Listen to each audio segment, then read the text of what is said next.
Hello everybody, we are live back again today with a AP Physics 2 review video. Today we are talking about all the wonderful properties of conductors and insulators. So before we get into the meat of today's discussion, let's sort of review what each of these two things are. One of the key themes in the AP exam is figuring out how the phenomena we observe stem from microscopic properties. And that's what we're going to start with, is really looking at how the microscopic and molecular structure of a conductor versus an insulator results in them being a conductor or an insulator. So a conductor, a solid material is a lattice of molecules or atoms. So here are our positive nuclei. Maybe this is gold, so each of these things has a plus value of about 79. And if this is a conductor, we don't have discrete electron clouds around each nucleus. Instead, if this is our full conducting material, the electrons sort of live in a sea around these cores, and they are free to move around as wherever they want to go. So these electrons are not bound to their nuclear masters, so to speak. They're able to go around from place to place. And that movement of the electrons allows them to conduct electricity. This easy movement of the electrons allows those charges to go from one place to another more readily. So we have the electron C here for a conductor. I guess I should say that this is a conductor. And the easy movement allows for the movement of charge.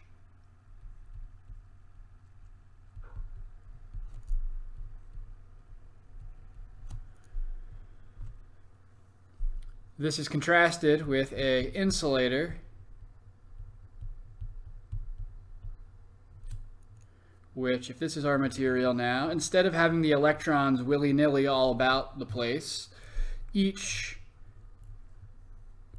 positive core is sort of paired with its electrons. The electrons are not free to move around, and they instead stay partnered up with their positive core. I'm not going to draw all of these, but the idea is that these electrons are not scattered about. They are fixed with their positive nuclei counterparts. And so I guess you could say that the electrons in an insulator, they practice social distancing. They stay where they are. They don't move around. So here we have electrons bound to nuclear core. And so these electrons do not move, and therefore the ability to take these electrons from one place to another is much, much weaker than in a conductor. Movement of electrons is hindered by this binding.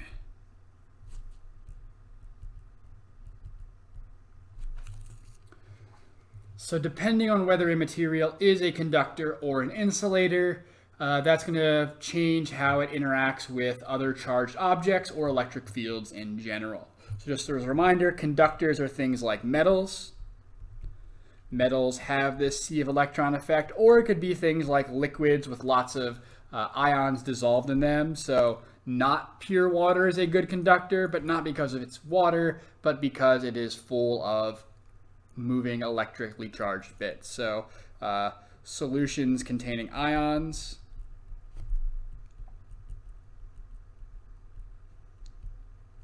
and good insulators include basically everything else: wood, plastic, styrofoam, blah, blah, blah, blah, blah. Anything that's not a metal or something that doesn't have a significant source of ions able to move around easily is going to end up being an insulator. Most matter consists of being bound to these nuclear cores. The electrons in positive nuclei are paired up. So let's see how each of these two objects jibes with being charged in the three charging methods that we've discussed. So let's review what these are. Our first one is your guys' favorite, is the friction method,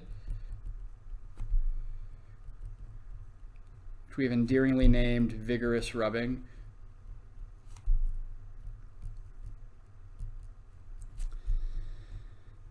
And this is where forces dislodge electrons and transfer them from one material to another.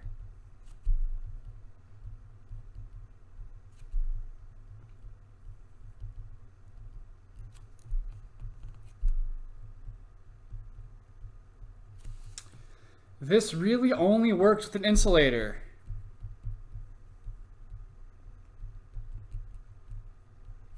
If you try to do it with a conductor, well, once you dislodge those electrons, they want to flow back into the conductor, and so they never really have a chance to leave. It's only when you have something like an insulator which can capture the electrons and make them stay there is when you'll get vigorous rubbing to really take effect. You need to dislodge the electrons with the force, and you need a molecular structure that favors the electrons staying in place. So friction method really only works with insulators. So let's demonstrate this.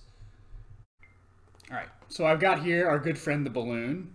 When I rub this balloon is an insulating material. When I rub it in my hair, it's going to take the electrons from my hair and deposit them on the balloon, and that will allow me to attract things. So let's remember how this all works out. Here's our little friend to test whether something conducts or not. And we're gonna have a balloon, we're gonna rub it. That's good. And now we can see that the little fiber strands are attracted to the charged parts of the balloon. Ooh. If I try to repeat this experiment with a conducting material, this is just your ordinary household spoon. These are the lab equipment that I get at home. If I try to rub this in my hair now, it's a lot less comfortable than the balloon. The balloon's soft. And now I take it over, nothing really happens. All the electrons that were lodged from my hair, they just kind of didn't, the spoon didn't want to take or receive the electrons, and therefore, nothing happened when we put them together. So conductor cannot be charged by friction method. You need something like an insulator. Our second method is the method of polarization, and we actually observed this in the video we just watched. Polarization is when an already charged material induces, this is also called induction by the way, induces a charge in a neutral material.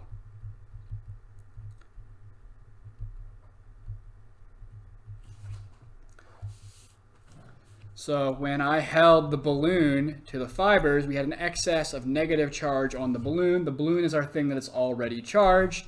We put them near the fibers on the, much enlarged in this diagram, in the little yarn doohickey. And now we have, what happens is these negative charges attract the positive charges in the insulator, and that pulls out the positive just a little bit closer, and the negative charges get pushed a little bit away. And so now there's a net attraction between these two objects, and they will attract each other. So polarization, we rearrange the charge that's already in the material, and that's going to allow us to see an attraction there.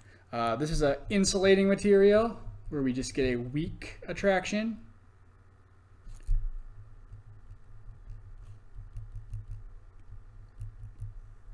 Whereas if we did this with, here's a charged sphere, an uncharged sphere, we put the balloon nearby, because the charges are so readily able to move in this sphere, we're going to essentially get all the electrons to be repelled away from the balloon, and those electrons are going to move to the other side of the sphere.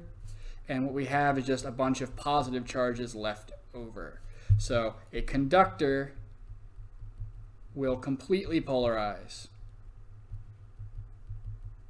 due to the enhanced movement of the electrons. So here we just have a local rearrangement. We'll still have neutral pairs all throughout the rest of this insulator here. So this is charged. The rest of this is neutral. A conductor will be charged positively over by the negatively charged balloon, and the other side will also be charged in the other direction by where all those electrons move to. So polarization happens when a charged object induces a charge in something that's neutral. And this works for both kinds of materials.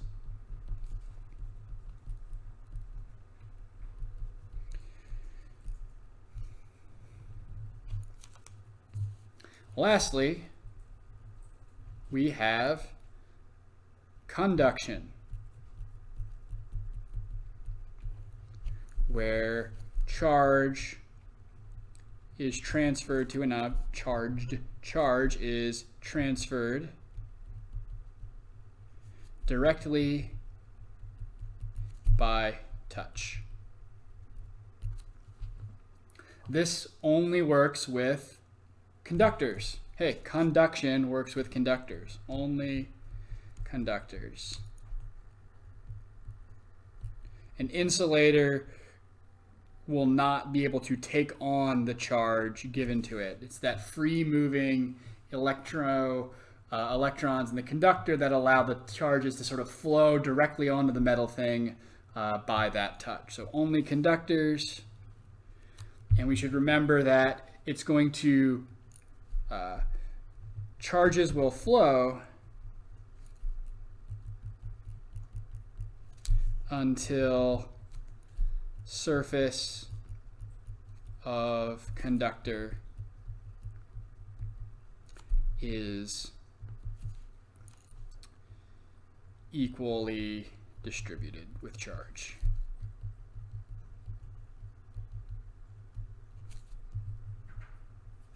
So sort of the area density of charge on that conductor will need to be even. If I have two conductors and I put them in contact with each other, they will exchange charges until they are equal. So for example, if I have 3Q over here and 2Q, let's go negative 3Q and 2Q here, these are going to exchange charge until they end up with the average amount. So if I have negative 3 and 2, that's going to be negative 1, so they'll both end up with half a negative charge unit from what they started with. So they'll end up with negative Q over 2 and negative Q over 2.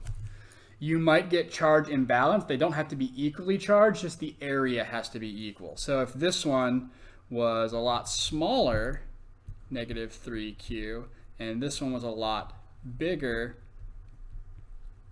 then the total amount of charge on the larger one is going to be larger because we need more charge to get the same density as in the smaller sphere. So this one's going to have more charge total, and this one's going to have less charge total. But they will have equal charge density.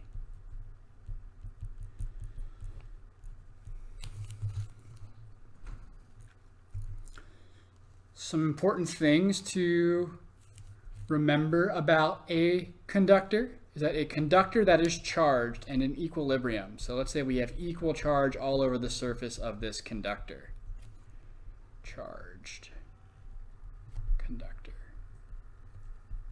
This requires that the electric field inside is 0. So E in conductor must be 0.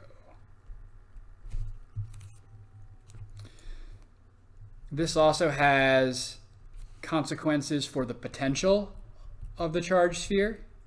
The potential of the charge sphere, because this is uniformly spread out, the electric potential at the surface of this, really everywhere on this charged metal sphere, must be constant. So V is constant over a conductor.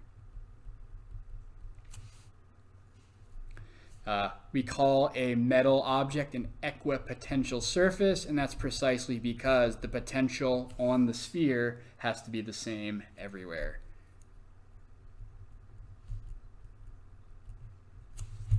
So this is V equal to some constant V0, but the field inside is nothing. It's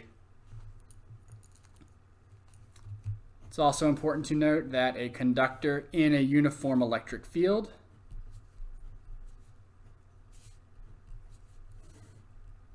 this electric field points to the right. All of the electrons are going to go to the opposite side of this field, and they're going to build up over here, which leaves the positive side over on the left.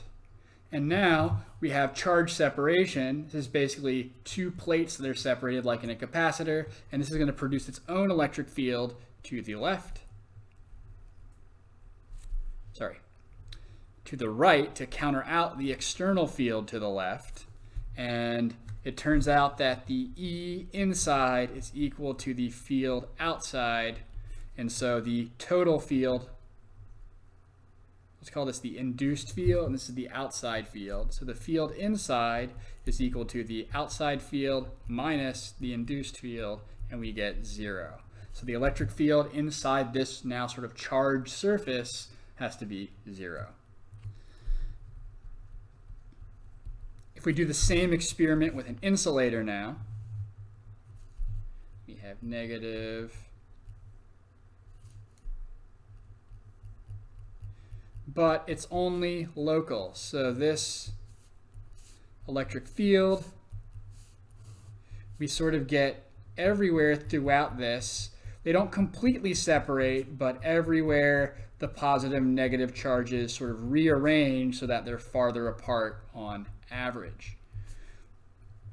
This still gives us a net positive on the left and a net negative on the right, but all this mess on the interior kind of leaves us where the electric field on the inside doesn't quite cancel out. So E in, E out minus E in, this has to be greater than 0. So no field cancellation from an insulator.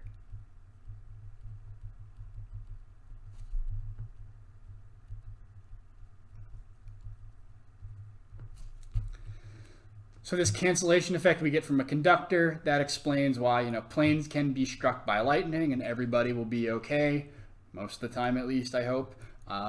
Because once that electric field strikes the conductor rearranges the charges in itself to cancel out that electric field, and everybody on the inside of the conductor is just PG. So conductor, you get complete field cancellation. This is also why before Wi-Fi was a big thing, you could never get cell phone service or internet service inside of a big building with a metal frame, because that conductor was blocking all the electromagnetic signal on the outside. So that's what we call Faraday cage. Conductors, like a sort of a shield of conductors, is going to prevent electricity from getting in due to this field cancellation. All right, one last thing I want to go over, and this is just sort of how to relate these ideas to graphs. So how do we take these concepts and translate them into a quantitative sense? So I've drawn here 5 graphs, all representing different properties for possibly different objects. So these could be graphs representing either the electric field or potential for either a point charge, for a conductor, or for an insulator. So we have a conducting sphere, an insulating sphere, and a point charge. And we want to know which of these graphs belongs to which object, and which of these two quantities is the graph describing. So the key lies into first knowing that outside any of these spherically symmetrical objects, the electric field is KQ squared, or just KQ rather, over R squared.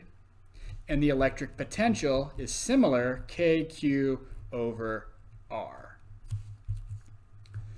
So note, KQs are the same for both of these two equations. The AP exam wants you to really be able to look at the equations, look at the underlying structure, and figure out how this is going to represent itself either graphically or numerically. Now we have a squared in the denominator versus just a single instance of that quantity in the denominator for potential. What this squared does is it scales the radius differently. So for example, if I'm looking at the electric field and I double the radius, when I make that double here, I have to square everything in the parentheses and I end up with a fourth of what I started with.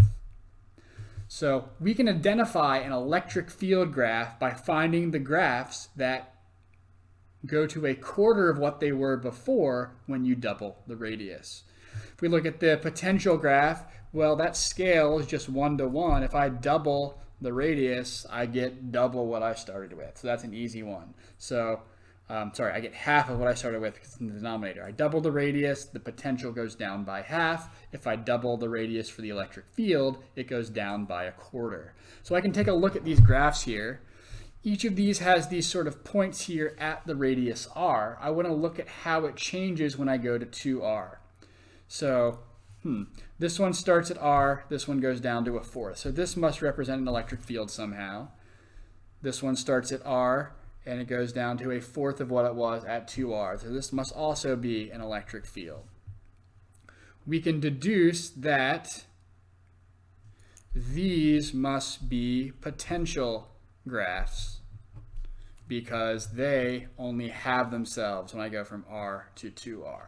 So we've identified what kind of quantity each graph is by looking at the overall equation structure for each of those things. Now the trick is to connect it to the kind of object it's representing. We know that the conductor, the electric field inside is 0. So we need to find where the graph is 0 for a radius less than r. So inside means we're less than the radius. This graph has no value at this in that range, and so this is our conductor. A conducting sphere has no electric field to start with, and then once you get outside that boundary, it jumps up. There's a discontinuity between inside and outside, and then it decays like 1 over r squared. This one's a point charge. I can get arbitrarily close to it, and this asymptote in the vertical direction shows me that. This is a point charge. By the same idea, this is also a point charge because this V has no internal bounds. You can get arbitrarily close to the point charge and the potential will keep rising. So now lastly, we have these last two potential graphs. We know that for a conductor, the potential should be constant. Well, this one's linearly increasing. This one is constant. That's what we want. So this is our conductor. And this one, by process of elimination, has to be an insulator. This linearity here is not necessarily always going to be true depending on how the charges distribute on the inside, but we do know it's a potential graph because on the outside it only halves itself when we double the radius, and so by process of elimination this has to be the insulator. So really thinking about how do I connect a concept, well, such as, you know, the field inside a conductor is 0. Mathematically, we have to find a graph that shows that to be true. The potential of a conductor is constant on the interior, so we have to find the graph where that has a constant value throughout. So we need to take the next step up to change a conceptual idea from a mathematical or a quantitative idea, and that's really what the AP exam wants to test this year. So we'll do a lot more practice with that as we keep going forward towards May, and this is just a taste of what is to come. All right, Have a nice day.